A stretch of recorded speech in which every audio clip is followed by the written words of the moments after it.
Hi friends, అందరూ ఎలా ఉన్నారంటే నేను చాలా బాగున్నాను. ఇవాళ మీకు నేను ఇంకొక సరికొత్త వంటకంతో నేను మీ ముందుకు వచ్చాను. అదేంటంటే సమ్మర్ కూల్ రెసిపీ అండి. దీన్ని పెసరకట్టు అంటారు.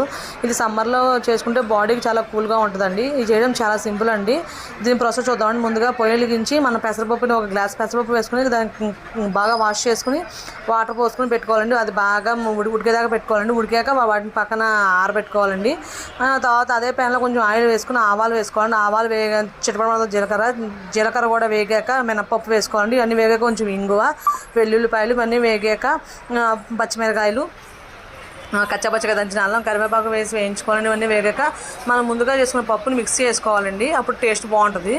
ఆ పప్పులో కొద్దిగా వాటర్ వేసుకొని తగినంత సాల్ట్ వేసుకొని మరిగించుకోవాలండి. అది ఎలా మరిగిందంటే కొంచెం మన దాంట్లో వేసిన వెల్లుల్లిపాయలు ఎప్పుడైతే ఉడికిపోతాయో అప్పుడు దాకా మరిగించుకోవాలండి. అప్పుడే కట్టు టేస్ట్ చాలా బాగుంటుంది.